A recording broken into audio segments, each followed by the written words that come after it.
Hi everyone and welcome back to the channel. In this video, we are going to simplify trading, or rather, we are going to study the market in its raw form. Remove indicators, remove oscillators, remove noise, and there is only one thing left, the price. And the price gives you information.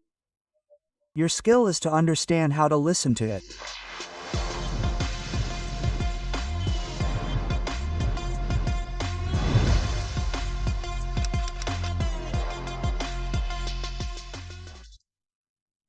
So, what we have on the graph here is the session profile, and the session profile allows you to understand where they traded efficiently, where they traded inefficiently, how the volume balance is moving, and what the external zones are. You will see on the graph that in the sessions you have the so-called tails, the tails which are this part here where the color is lighter. You can use the nomenclature or the colors that you prefer. You can also put the settings part that you prefer inside the profile. What we see here is that in this part of the tail, volume was traded only in 30% of the session, which means that 70% of the volumes were traded in the white part. So, think of it as a series of traders trying to create a bullish market auction, but it is not accepted. In fact, it has also been reconfirmed here that the current session does not accept longs, and what we are seeing, for example, is that the POC closes in the lower part with most of the volumes at the session low, which gives us unequivocal information about the fact that what we can see in the next session compared to the previous one. We can most likely see a continuation of the market and therefore a potential short collapse and continuation after a balancing. Now I want to see for a moment if the reading part of the profile is clear to you, and to do so we are going to remove the part relating to the price. You calculate that you have this profile here complete from this closing here. So what you have here gives you a snapshot of what happened in this session, not in development. What you have here at the closing gives you a snapshot of these two previous sessions, and here it closes the third session. So, let's assume that we are here at the end of the session and we look at the chart the following day. So on August 18th, in this condition here, what is our unique bias and how do we assess it? Is it correct? Is it short? But why is it short? In other words, what is an objective way to define where the market is going? There are actually two objective ways to see where the market is going. The first is to look at where most of the volumes have been traded and then look at the POC. The POC is the area where most traders trade for the day. Then there is the profile condition, which is where the price has been the most stable, and the volume condition, which is where the volumes have objectively been traded for the session. What happens? That on August 15th, and therefore on Friday in mid-August, you have an acceptance below the volume profiles, and therefore the rule is that this belly of volumes provides resistance, and therefore, most likely, what you will see is that this will act as a wall of orders to allow the market to make a new downward swing. If we look at the volumes part, we realize that this is exactly what happened the following day, so on Monday. All this here is a so-called fail induction that tried to recover the level. It was completely reabsorbed and the market was unable to close above the previous high value area.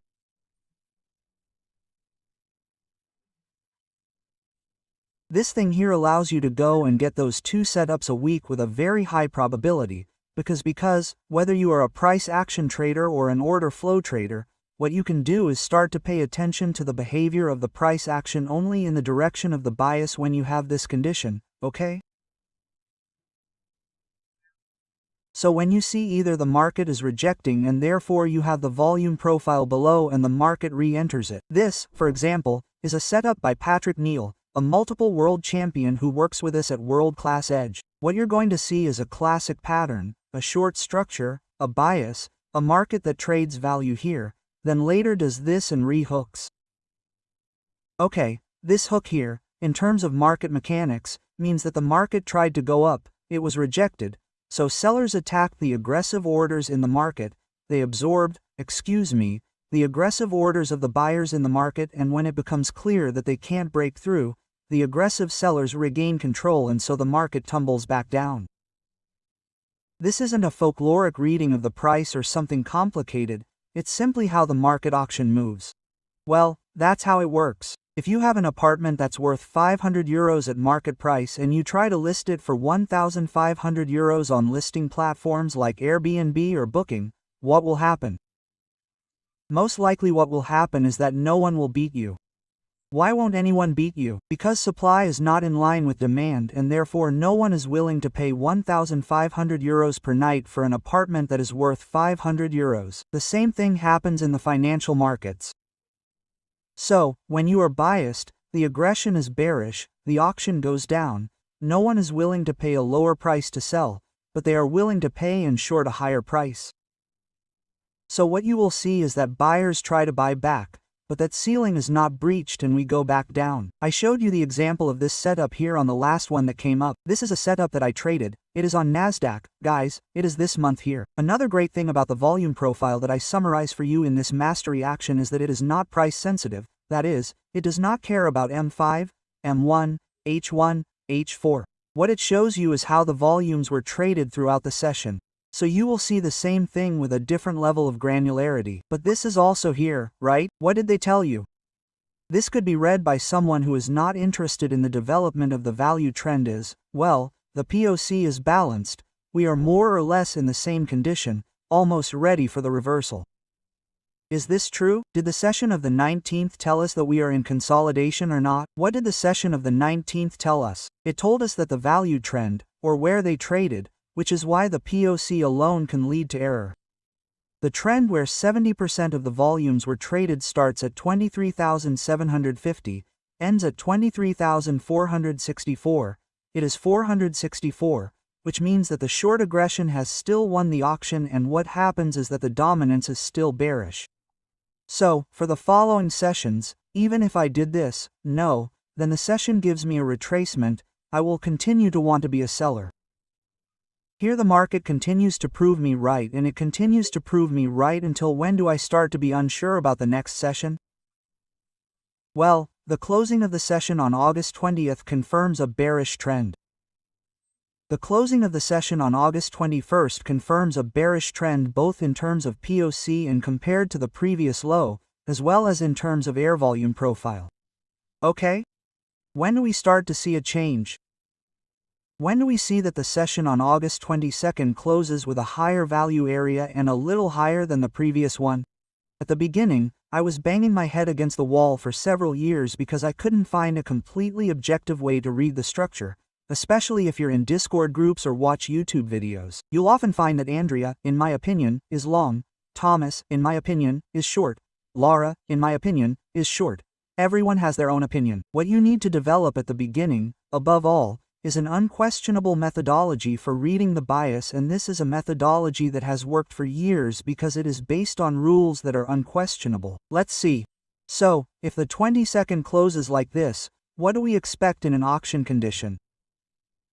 Look, then I'll also show you how the profile at the end is like giving you a developing candle. It's the exact same thing as saying, how many people do you know who trade this setup? If you trade it with the volume profile, however, it's much more than trading it with the simple price. What it told us here is that in this condition of long aggression and session volume profile we have a volumetric gap. You see that from 23,271 to 23,432. They didn't trade efficiently. That is, there is a real gap here. This is the real market inefficiency, right? The fair value gap, right? That crap they feed you online, then by people who don't even trade. This is actually how the market auction moves. Here they traded inefficiently and what we can expect is a return, a tap inside the inefficiency. Here it is clear to everyone that the buyer's goal will be to absorb these aggressive orders by working on the entire scenario of a rise. So here you can work by accumulating in the lower part of the profile. What you must not do is get confused between the complete structure and what happens inside the retracement. That is, if I have created a new value here with this profile, I am in retracement, it is obvious that I can have lower profiles, but everything must be read in the context of this macro. That is, If I have a structure that does this with a volume profile that shows me a very strong excursion, it is normal to have 2 or 3 profiles that are retracements, which does not mean that I am changing structure, it means that I am returning to close the inefficiency. Is it clear to everyone? Otherwise you will get confused with this thing. Well, I see many people talking about the fact that they had problems reading the structure. Now, going into even more detail, right? What can be done here? You can work with many positioning methodologies, because here you can work by adding prices with fail deductions that I explained to you, therefore seeing levels that are not accepted multiple times. An example is how the market behaves on this H1 level. Then this is a setup that unfortunately goes back. Another example is to see how the market behaves on this level on which we have continuous rejections. Or another idea is to work saying, look, here they have completely attacked the inefficiency zone. I want to cover myself behind this invalidation level and maybe take a two-way risk-reward. This is another approach. Yet another approach is to say I'll wait for the market to give me a realignment, so we are long with a perfect structure. I'll wait for another profile to give me a confirmation and I'll take the fail deduction when I'm already aligned. So here we close this session. Here, how does the next session close? It closes like this. We see the market starting to accumulate and I'll take this long because I have this framework of previous inefficiency that protects me. I am realigned to volumes. What is the difference between these two? And this is a momentum setup. So it means that you take the market when it has already realigned in the direction of the bias. The other setup instead tries to take the retracement always in favor of the bias. What is the difference? If you take a sniper here, I would have a risk, return 3 times higher, but you will have a lower win rate. Here instead you will have a very high strike rate, win rate, but a lower risk, return. When you have a measurable switch, so you have a condition of potential sell continuation that is invalidated like here by this buy aggression, what you can do is wait for the session to close, which practically closes here. The session of August 22nd closes here. What you do is take the low of the session that closed you and that made you validate, so you take this low and you carry it forward. What you will see is that very often the market tends to rebalance on the intermediate level or when it shoots right outside below the view. You see here too, it tries 3 times to break through the extreme margin of the view. It fails or like here it continues to reaccumulate. Now, pay attention to one thing, because if this session closes like this, what the market is telling us is that here inside we have, after a bullish condition, here we have a first session that invalidates all the previous POCs of strong bearish pressure, and therefore what the market is telling us here is that we have a play of force that is different and, therefore, if we wanted to be precise, here it is much more likely to see that in the following weeks, unless the conditions change, but, for now, in the following week we could see a start of the week of redistribution. We will have to see this on Monday and Tuesday, and then go and rebalance perhaps this POC that has an inefficiency that has not even been touched yet and, therefore, this is the joy of marketers, because they try to trade efficiently, but this is a very objective methodology. Let's go back. I'll show you some other examples, maybe from the beginning of August. You can see a nice trend here. What you see is a market that switches completely and then goes long again, so the August 7th session closes long. And here it's the same story, right? Here we were short, then I go long again. What do? When you go long again, you take the low of the session. So what is it? This is the session that closed. Okay, where did the movement start? The entire movement starts from the day before and you carry it forward. What you'll see is that if you have a more compressed market, if you manage to reach the outer bands, otherwise you'll see a market that will reaccumulate on the central one. In this case, guys, the market can't accumulate. So this condition here, if you take it directly from the beginning of the day and carry it forward, as you can see here too, it gives you intermediate volumes, but it never manages to do what is called whipsaw or cleaning, but it still gives you a very strong bias. And remember, guys, the rule is this. If you are in a trending condition, the previous day's trend is protected. So if we are here, it's August 8th, we expect this green zone to be protected and therefore the market to close above it. Condition reconfirmed. Then what happens? That another session is generated at the close of August 8th, which is this one here, and we expect this volume profile area to be respected. This is respected both for the next day perfectly, and for the day after that. From here, guys, the market drops another bullish bomb. Then we have another day of continuation and then, as we saw before, the power play changes. Let's try to do it by removing the graph, right? If we go back, you can see how much cleaner it is. I mean, if I take all this condition, maybe from the graph one can confuse what is happening. If instead you have the volume profile here and you look at the closing of the day, what happens? Condition 1, we may leave it blank because it is decisive. Condition 2 is still decisive. We are closed and increasingly compressed when we objectively have what the market wants to do from here. And what is the rule? That we expect this session here, this volume profile here for the following day to be respected. And so, if we carry forward these levels and make them green, we expect that if the market trades below these levels in the following session, we want to be long because it will most likely be a reaccumulation and, in the same way, if we remove the chart and go to the next session again, at the end of this day, what do we expect? That this block of value areas will be protected for the following day and therefore we will mark the maximum and minimum of the session area and we expect that for the following days here and here we will have rejections and the market will have a potential long continuation. Look at the spectacle of this long. Look at the spectacle of this long. Look at the spectacle of this long. Until the moment in which the market changes the balance of power and does this, which is what happened this week. Guys, this is the most concise summary I can give you of the volume profile part and how it can become a weapon in your favor.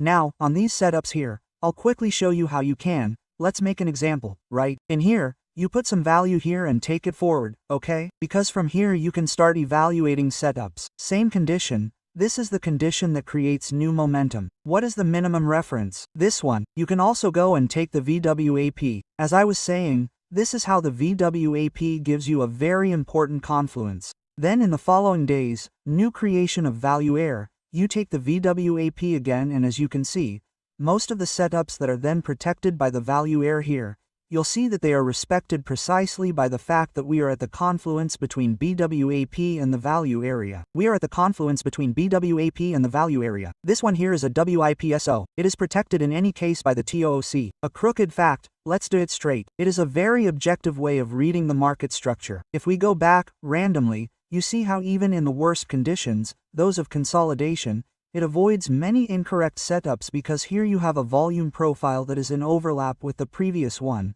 the next profile that is in overlap, overlap, overlap. This one tries to break, but as you can see it does not break the cage, so it does not break the fail adduction part, it remains compressed inside as it remains compressed by this evaluation. And so when the price action on small breakouts can lead you into error, going to work on all the volume profiles that are plotted inside a range saves you life until the moment in which it makes an obvious breakout. When is the obvious breakout? It is here, and it is not that it is a breakout with a 1-minute candlestick, no, it is a breakout that you see right there. Oh, they are creating a new volume profile up here and if they create a new volume profile up here, what do we expect? That the accumulation profile of the previous session will be respected. And so it even shows you a fail adduction, so an attempt at a breakout. Reading the market like this, guys, takes away a lot of your headaches. It took me 10 years, I paid a lot of money for content and I never found anyone who explained a mechanic objectively with such simple and replicable tools. So I hope you appreciate this, I hope you appreciate the fact that I'm giving it to you for free, test it out. Add all the operating models above knowing that testing this concept costs you zero and I assure you that it works better than 95% of the things you find out there. Thanks everyone, have a nice evening, happy trading and let me know if you like this operating methodology on Trustpilot. Have a nice weekend everyone, happy end of summer and finally we're back in business. Bye guys.